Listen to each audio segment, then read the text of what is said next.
La ineficacia del modelo económico aplicado en los últimos 40 años ha hundido al mundo en general en la corrupción pública y privada más escandalosa de la historia.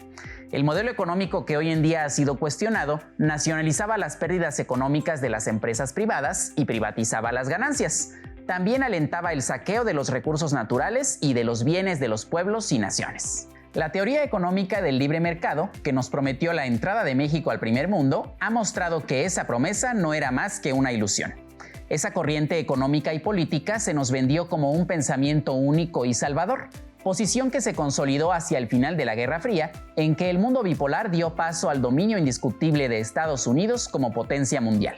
Antes de las décadas de los 80 y 90 del siglo pasado, en muchos países, incluido el nuestro, las personas contaban con la posibilidad de tener un trabajo para toda la vida, una familia, una casa, sus hijos tenían una educación, si enfermaban tenían servicio médico, envejecían con una pensión asegurada. No eran ricos, pero había estabilidad. Hoy en Conciencia Histórica hablaremos de los efectos de la globalización. Para ello nos acompaña nuestro invitado, Enrique Rauschenberg. ¡Comenzamos! Quisiera enfatizar lo siguiente. La ideología de la globalización, no la globalización como realidad económica, sino como dimensión ideológica, insiste en que, o ha insistido en la práctica homogeneización del mundo gracias a esta globalización. Y lo que quiero destacar es que la globalización no suprime las grandes brechas que hay entre los diferentes países. La definición de globalización que insiste en la asignación de lugares distintos a cada espacio tiene que ver con esto. Vale decir, no es lo mismo ingresar, incorporarse a una gran cadena productiva, ensamblando piezas de un automóvil, de una prenda de vestir, de un juguete, etcétera, que estar consagrado al diseño, a tener la patente del producto, a monopolizar la marca, etcétera, etcétera. Entonces, la globalización no suprime en lo absoluto las diferencias que hay entre esos espacios económicos nacionales, sino que muchas veces la ha agravado. Los atentados del 11 de septiembre efectivamente aceleraron, desde mi punto de vista, aceleraron algo que venía ya procesándose, sobre todo en las grandes potencias mundiales, y que es la insistencia en la seguridad nacional, ¿no? El 11 de septiembre acentuó todas las políticas de seguridad nacional de esos países, estigmatizando obviamente a ciertas poblaciones, asumiendo políticas mucho más ofensivas, más agresivas en contra de ciertos países, cuya lógica responde al interés por eventualmente apropiarse de recursos que esos países tenían, ¿no? Ahora, por otro lado, demostró efectivamente la vulnerabilidad de países que parecían acorazados en contra de atentados. Y bueno, se demuestra esa fragilidad incluso de las grandes potencias muy pertrechadas, etcétera, etcétera. Aumentan las víctimas del comercio del narcotráfico y el terrorismo. Se incrementa la militarización de los países, las negociaciones del crimen organizado y el poder político. Los cárteles de drogas se internacionalizan. Pero también crece el descontento social en todo el mundo, de Chiapas a París, pasando por Bolivia, Santiago de Chile, Colombia, Afganistán, Nigeria y Seattle. El 11 de septiembre de 2001 ocurrieron los atentados a las Torres Gemelas y el Pentágono en los Estados Unidos de América, significando para la humanidad la consolidación del unilateralismo estadounidense. Luego de los atentados de 2001, el Pentágono fabricó en Estados Unidos la tesis de que era necesaria una guerra contra el terrorismo internacional, con el objetivo de justificar sus acciones intervencionistas en el mundo. Y en México, el gobierno mexicano se legitimó con la guerra contra el narcotráfico. El mundo entero sucumbió ante el discurso del terrorismo como fenómeno global. El director de cine Kenneth Loach lleva más de 50 años haciendo películas que retratan a la clase obrera británica. Es un cine que denuncia la penosa situación de mujeres y hombres en desempleo tras el radical programa neoliberal establecido por la primera ministra de la Gran Bretaña. En la Inglaterra de esos años, la huelga o la relación con el sindicalismo son escenario para las duras historias de sus personajes, ya sean ingleses, irlandeses, norteamericanos, chilenos o inmigrantes. En una película de 1993, Loach nos presenta la historia de un padre desempleado y los enredos en que se meterá para poder comprar el vestido de primera comunión de su hija en un contexto de crisis económica y laboral en Inglaterra. En una película de 2002 que retrata los hechos de la caída de las Torres Gemelas de Nueva York, Loach nos cuenta en su cortometraje la historia de Pablo, un joven chileno que le escribe a los estadounidenses una carta sobre otro 11 de septiembre, el de 1973 en Chile, el del golpe de Estado contra Salvador Allende. No hay que olvidar que Milton Friedman, uno de los economistas más influyentes del siglo XX, tuvo una estrecha relación con el Chile del dictador militar Augusto Pinochet, al aplicar sus teorías y sacar de la hiperinflación del 350% a la economía del país. En el cine de Ken Loach, todo está unido: su contexto social, político, histórico y, sobre todo, el del liberalismo económico que se extendió por todo el mundo. El propio cineasta ha dicho de su compromiso social: hoy, la esencia de la lucha es contra los intereses de los grandes negocios, especialmente los grandes negocios de Occidente que buscan mano de obra barata.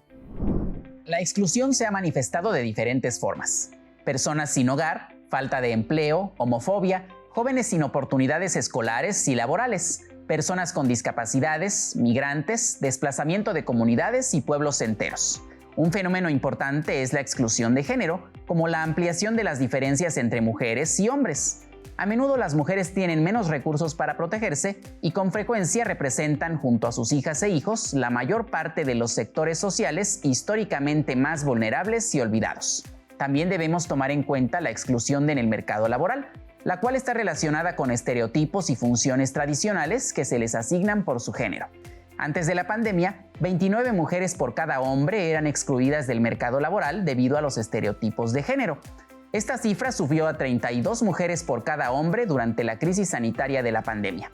En los países menos adelantados, las mujeres sufren una triple exclusión: por ser mujer, por su diferencia étnica y por ser pobres.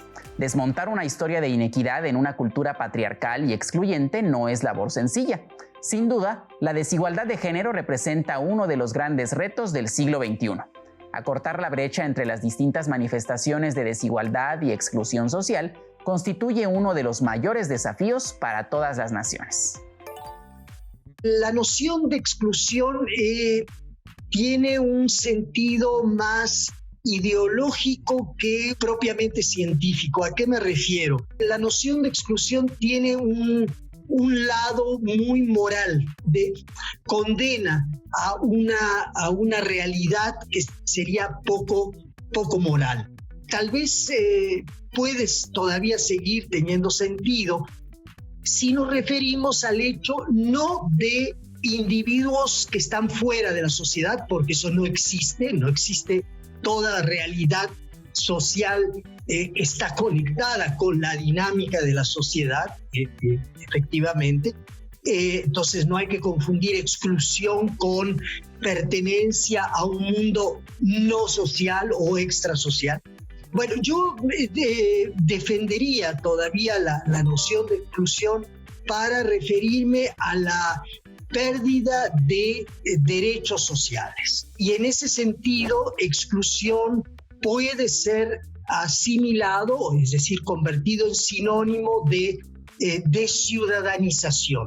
La pérdida de los derechos ciudadanos es la exclusión misma, ¿no? tenemos en nuestras sociedades un número cada vez mayor de excluidos, si lo entendemos como lo acabo de señalar, o bien continentes completos. Es decir, el caso africano creo que es emblemático justamente de la exclusión social. Y en este momento justamente de pandemia y de reparto inequitativo de las vacunas, bueno, y en que el continente africano tiene apenas 5% de la población vacunada, bueno, creo que es una buena ilustración de lo que exclusión puede querer decir.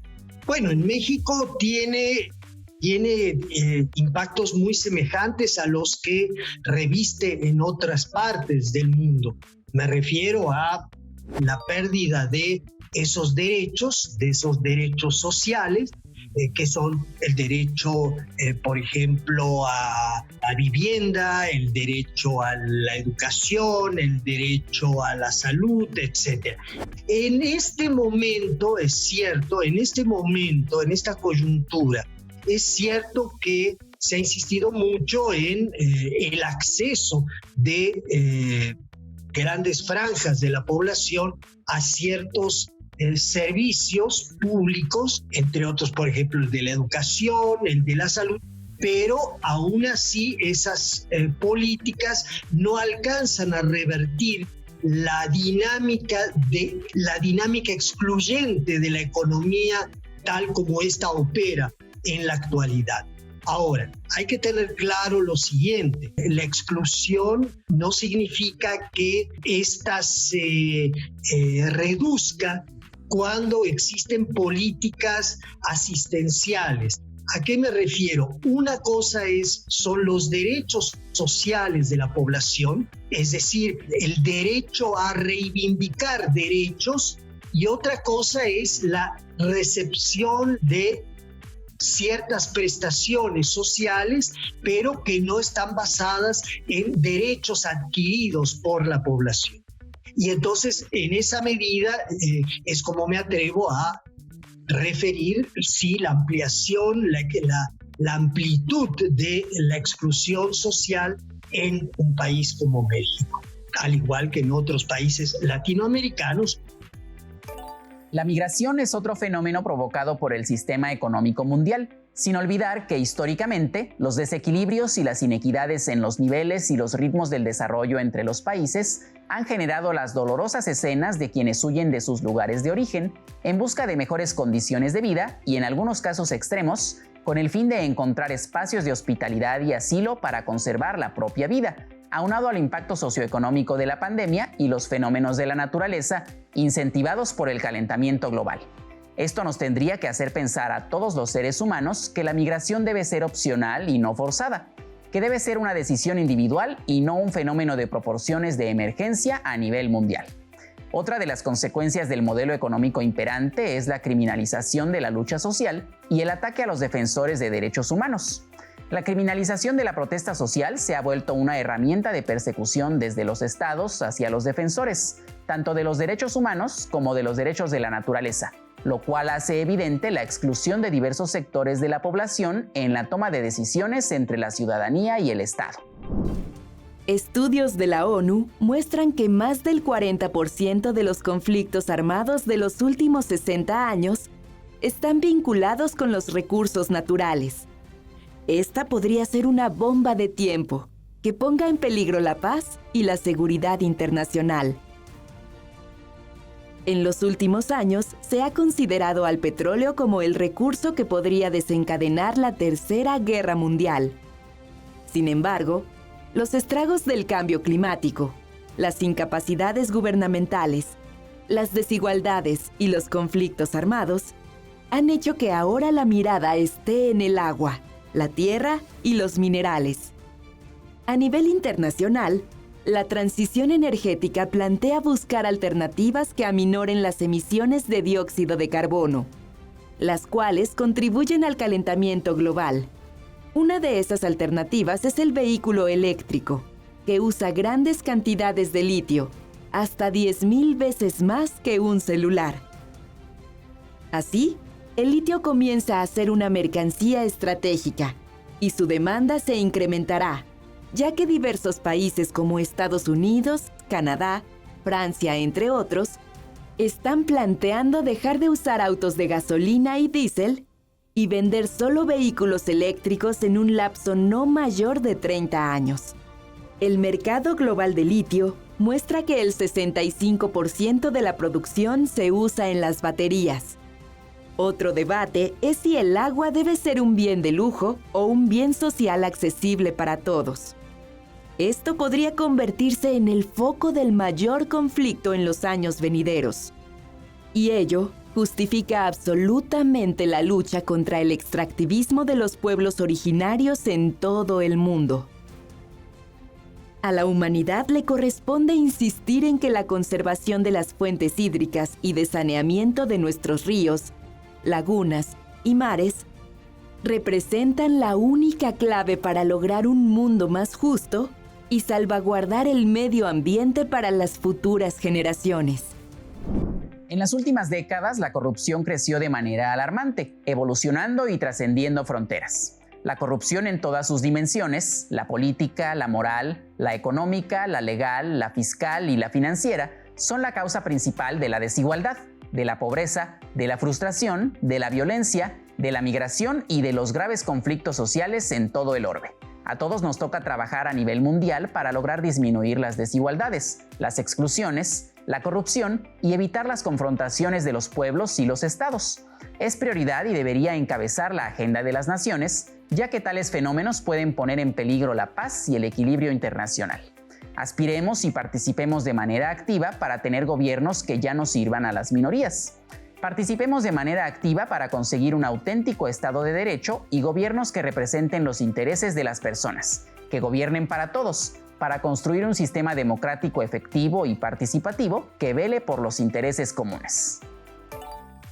El ejemplo mejor que tenemos en estos días ante nosotros es la discusión sobre el tema ambiental, sobre la problemática ambiental, que es la problemática, yo diría, central de la coyuntura actual.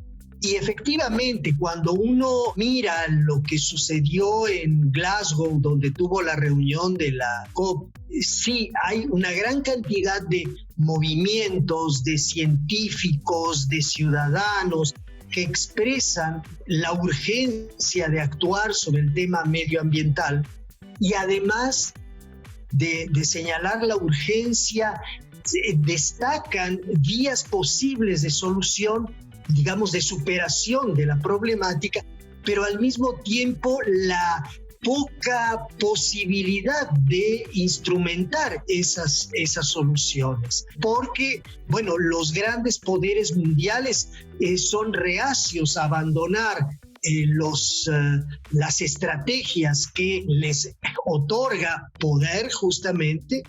Y bueno, eso dificulta mucho la superación de esos problemas.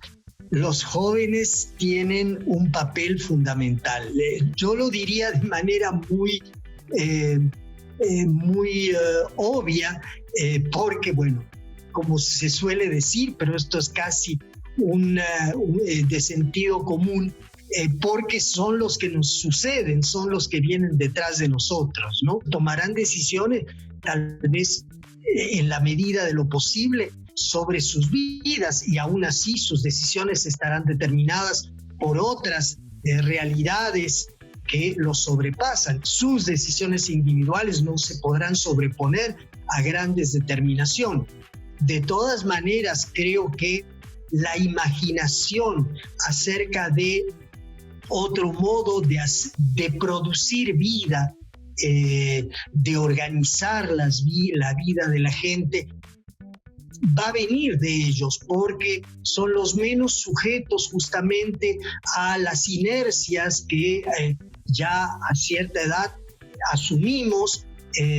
Son los más permeables y los más creativos respecto a esas posibles realidades diferentes a la actual. Yo creo que justamente la enseñanza, la lección que deja la pandemia es la siguiente. La pandemia acentuó justamente rasgos de la realidad que no son en lo absoluto deseables. Acentuó igualmente la individualización de la vida social, la privatización de la vida social.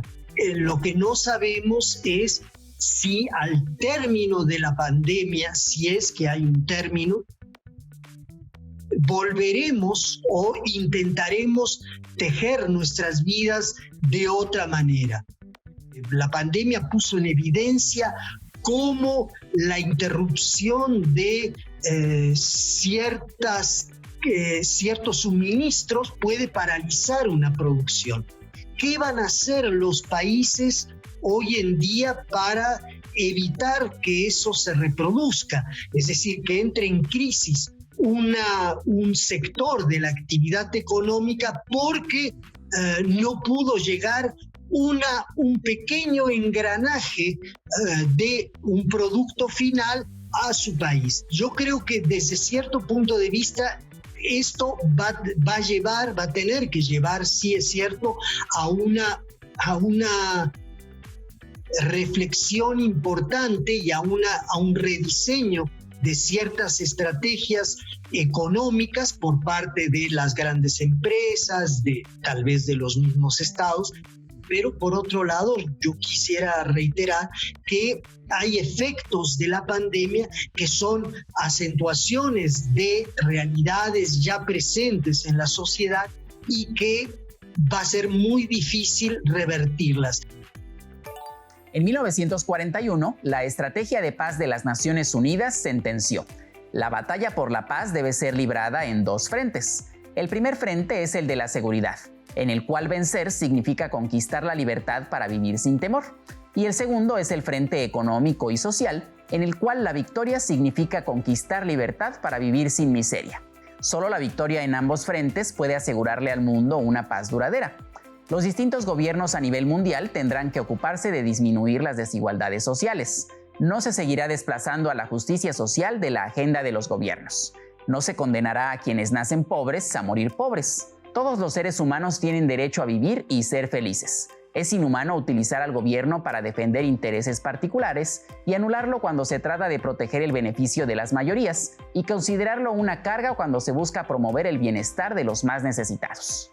Haz este programa con nosotros. Participa con Jóvenes en TV, un espacio de reflexión y construcción de conocimiento. Visita nuestras redes sociales.